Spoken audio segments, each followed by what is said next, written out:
अस्सलाम वालेकुम बच्चों। लेक्चर नंबर 19 चैप्टर नंबर 8 एक बहुत ही इंटरेस्टिंग टॉपिक के साथ बच्चों मैं आप सारे बच्चों को फ्यूचर विजन एकेडमी के ऑनलाइन प्लेटफॉर्म से वेलकम करता हूँ।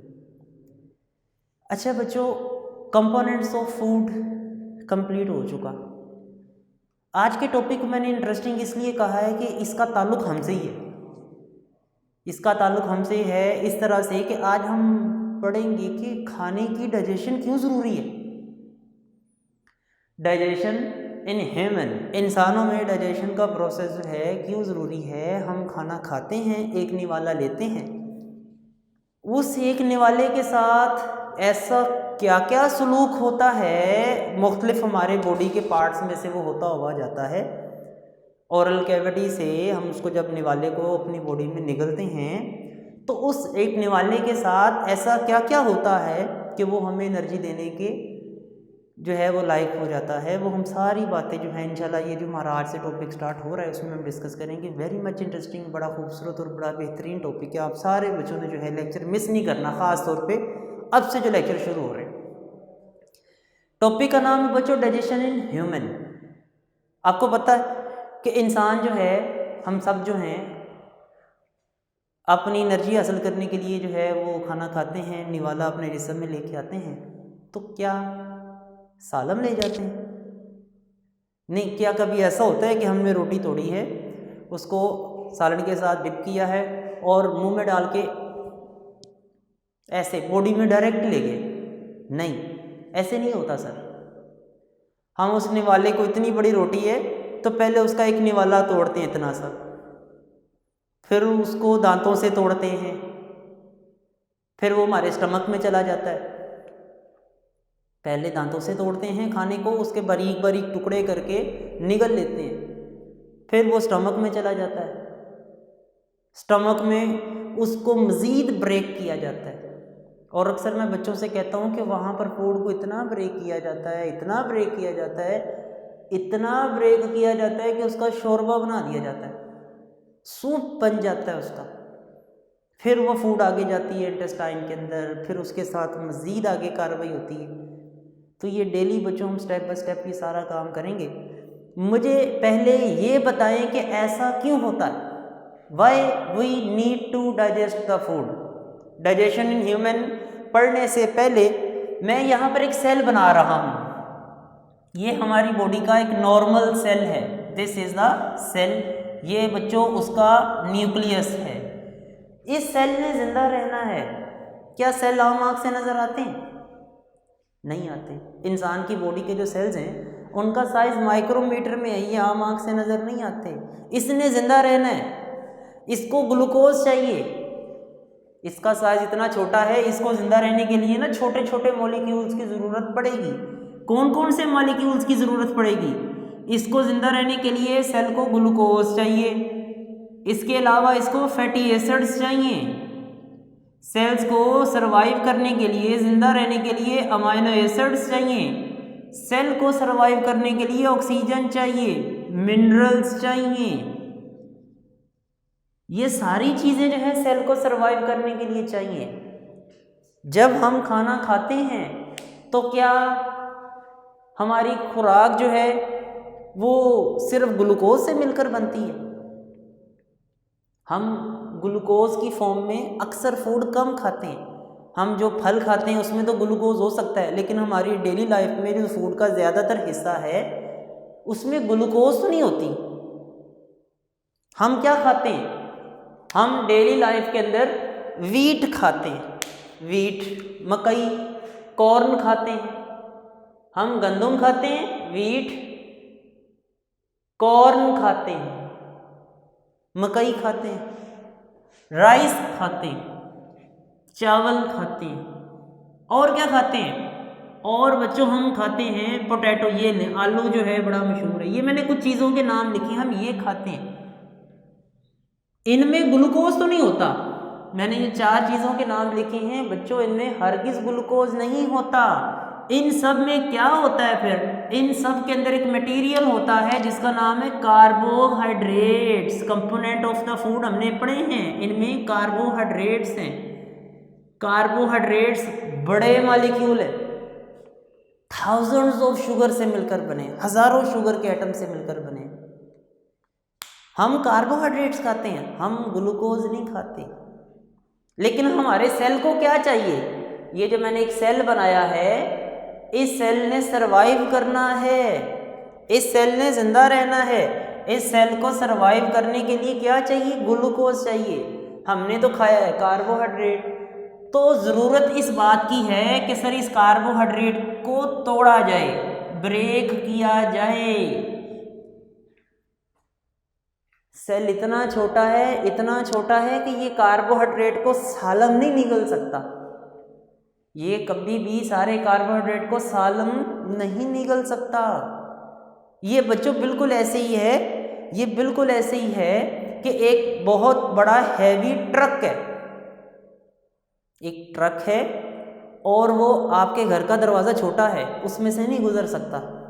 एक बहुत बड़ा ट्रक है, ठीक है, और वो ट्रक जो है वो आपके घर के दरवाजे में से नहीं गुजर सकता, लेकिन हमने उसको घर के अंदर लेके आना है। क्या करेंगे आप? सोचें। एक ट्रक है और घर का दरवाज़ा छोटा है, वहाँ से वो ट्रक नहीं गुजर सकता। पुर्जे पुर्जे कर दें सर उसकी स्टपनी लैदा कर दें, उसका स्टीयरिंग लैदा कर दें, दरवाजे लैदा कर दें, इंजन खोल दें सारा उसका, उस ट्रक के पार्ट्स बना दें सर आप, उसके पार्ट्स बना दें, पार्ट्स बना के उसको घर के अंदर एंटर कर दें। ट्रक बड़ा था ना, अंदर नहीं जा रहा था, हमने उसके टुकड़े टुकड़े कर दिए, पार्ट्स ही बना दिए, बात ही ख़त्म कर दी सर। टुकड़े कर दें उसके, अंदर ले जाए उसको खोल के इतने इतने टुकड़े करके। वैसे ही जो सेल है हमारा, इसको भी एनर्जी चाहिए, लेकिन वो इतना छोटा है कि वो बड़े मॉलिक्यूल्स को अंदर ले जा नहीं सकता। सारा कार्बोहाइड्रेट अंदर नहीं जा सकता, सेल को ग्लूकोज चाहिए, इसलिए कार्बोहाइड्रेट को हम तोड़ेंगे।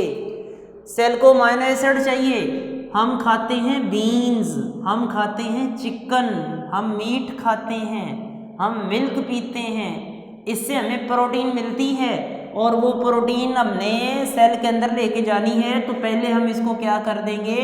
ब्रेक करेंगे, क्योंकि इनके अंदर प्रोटीन है। सेल को प्रोटीन नहीं चाहिए, सेल ने प्रोटीन नहीं खानी, सेल का मुंह छोटा है, सेल इतनी बड़ी प्रोटीन नहीं खा सकता।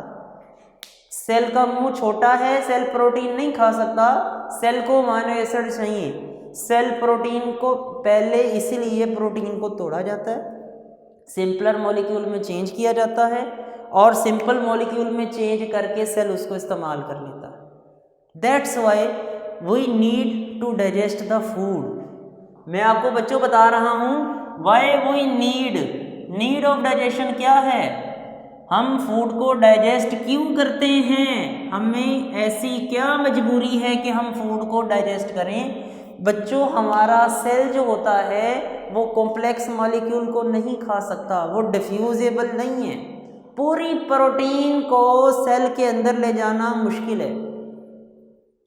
प्रोटीन इज नॉट डिफ्यूजेबल मॉलिक्यूल, ये डिफ्यूज नहीं हो सकता, इसलिए पहले प्रोटीन को तोड़कर उसके छोटे छोटे मॉलिक्यूल्स बनाए जाते हैं, उसको इनडिफ्यूजेबल से डिफ्यूजेबल फॉर्म में चेंज किया जाता है।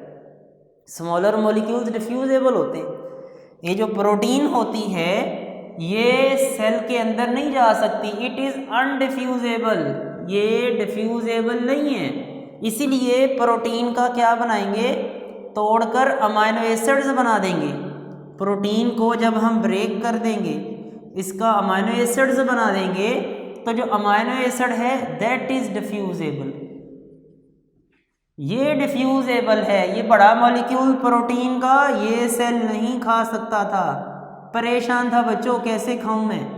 जब उसका छोटा मॉलिक्यूल बनाया तो सेल खुश हो गया कि चलो ये मॉलिक्यूल मैं खा सकता हूँ। इसलिए हम फूड को डाइजेस्ट करते हैं।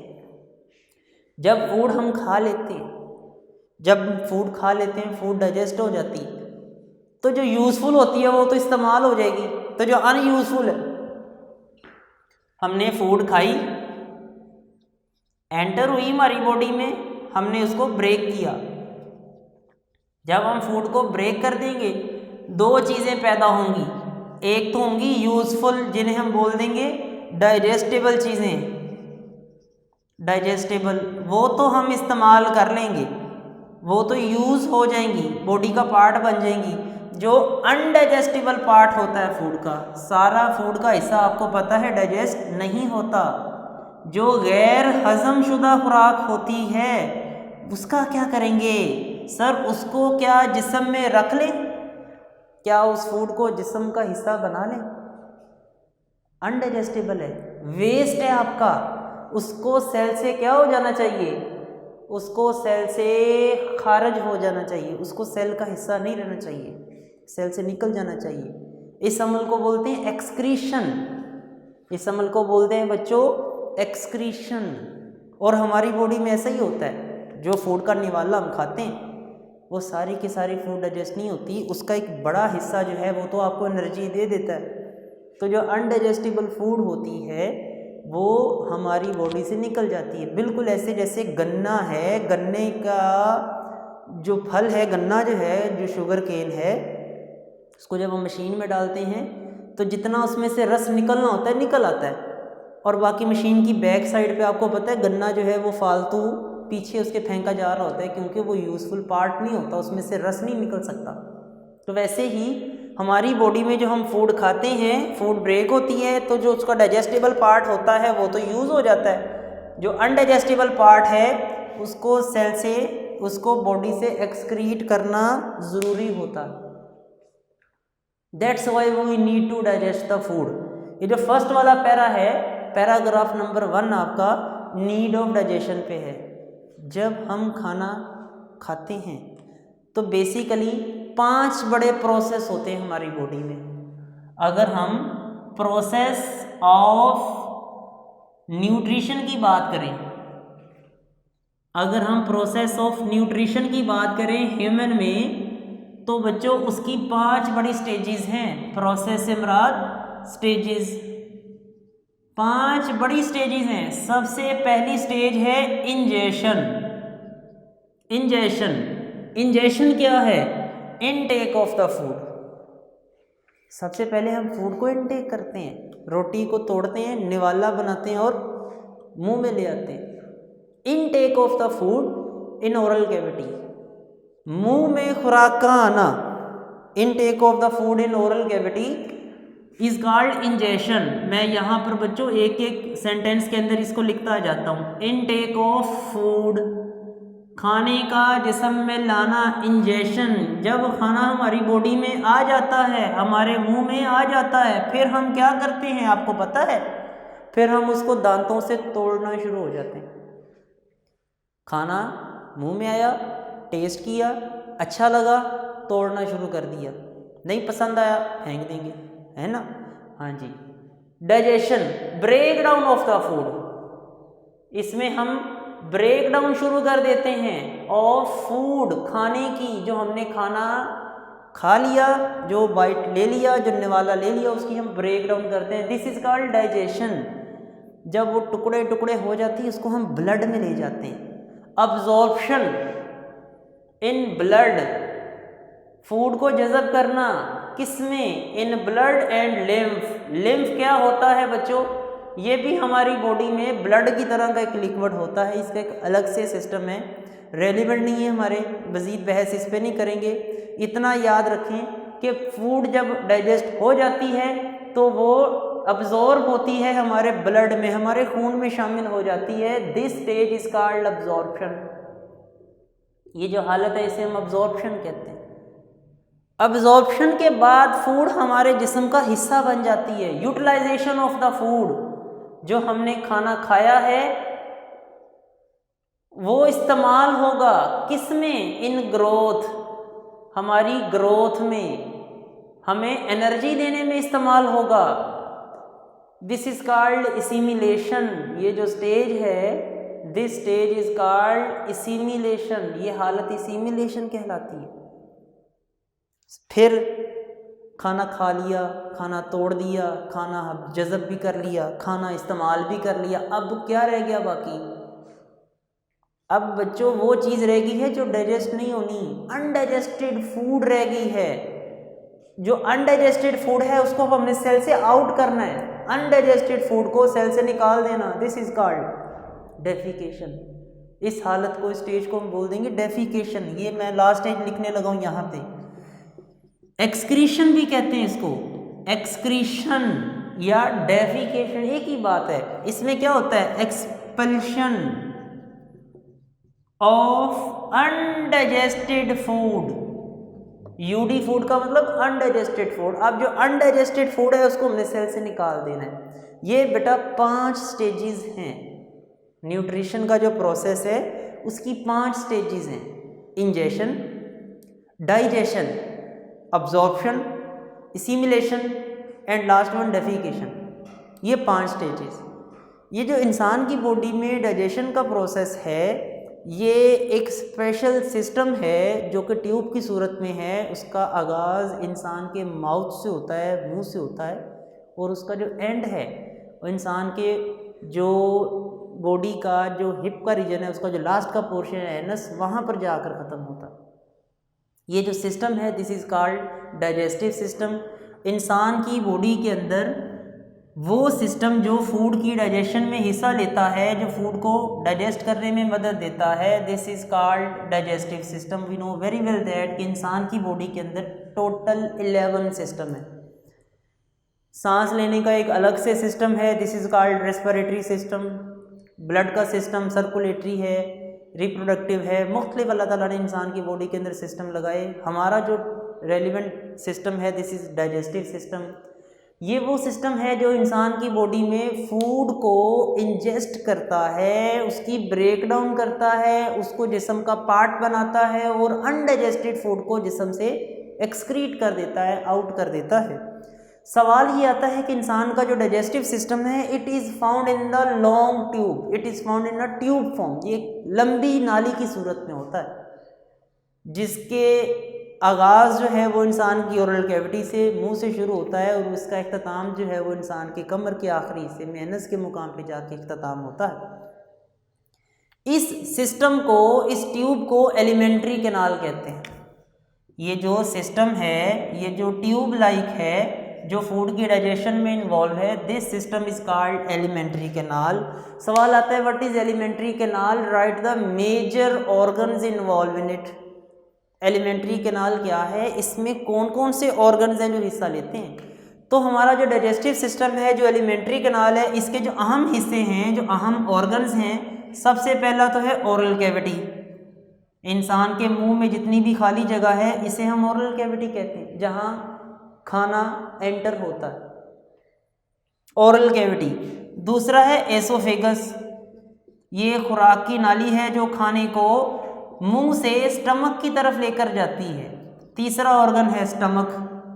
एलिमेंट्री कैनाल में इंसान का जो डाइजेस्टिव सिस्टम है उसके अहम ऑर्गन्स के बच्चों में नाम लिख रहा हूँ। ओरल कैविटी इंसान का मुंह, दूसरा एसोफेगस, तीसरा है स्टमक, 4 वाला है इंसान की स्मॉल इंटेस्टाइन, छोटी आंत।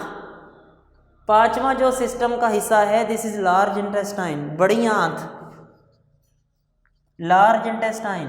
इसके अलावा 2 बड़े अहम ऑर्गन्स हैं, एक लिवर जिससे इंसान का जिगर, दूसरा पेंक्रियाज, इसे लबलबा कहते हैं उर्दू में, लिवर और पेंक्रियाज। ये वो 2 ऑर्गन्स हैं जो इंसान के डाइजेस्टिव सिस्टम के अंदर इन्वॉल्व हैं।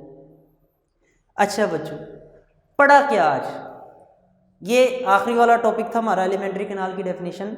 पढ़ा क्या, सबसे पहला सवाल हमने डिस्कस किया डाइजेशन इन ह्यूमन में, why we need to digest the food. Food को डाइजेस्ट क्यों करें हम, ना होते दांत, ना होता हमारा स्टमक, फूड खाते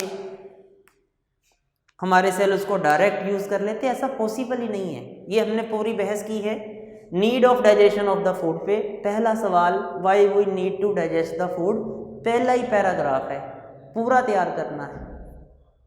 दूसरा सवाल आएगा राइट द स्टेजेस, ये ब्लू बॉक्स बना हुआ है आपकी बुक में, write down the stages of nutrition, process of nutrition. 5 हैं, इंजेशन फूड का जिस्म में लाना, डाइजेशन फूड ब्रेक करना, अब्जॉर्प्शन उस डाइजेस्ट की हुई फूड को अब्जॉर्ब करके ब्लड में ले जाना, सिमिलेशन उसको इस्तेमाल करना, ग्रोथ और एनर्जी लेना उससे, और आखिर वाला अनडाइजेस्टेड फूड को बॉडी से एक्सपेल कर देना, डेफिकेशन एंड एक्सक्रीशन। दूसरा सवाल। तीसरा सवाल, define the alimentary canal and name the major organs involve in digestive system. Alimentary canal की डेफिनेशन और उसके ऑर्गन्स के नाम। लो बच्चों, आज का टॉपिक ख़त्म हुआ। ये हमारा इंट्रोडक्टरी लेक्चर था डाइजेशन इन ह्यूमन पे। असल शुरुआत इससे आगे शुरू होगी। ये जो मैंने सारे के सारे ऑर्गन्स के नाम लिखे हैं ये अपनी ज़ात में पूरे का पूरा टॉपिक है। इंशाल्लाह हमारा जो नेक्स्ट लेक्चर होगा वो डाइजेशन इन ओरल कैविटी पे, उससे onward digestion in stomach, digestion in small intestine, large intestine, pancreas, liver, सारी बातें हम डिस्कस करेंगे फर्दर। नेक्स्ट लेक्चर में आपसे मुलाकात होगी एक नए टॉपिक के साथ। तब तक के लिए अल्लाह हाफिज़।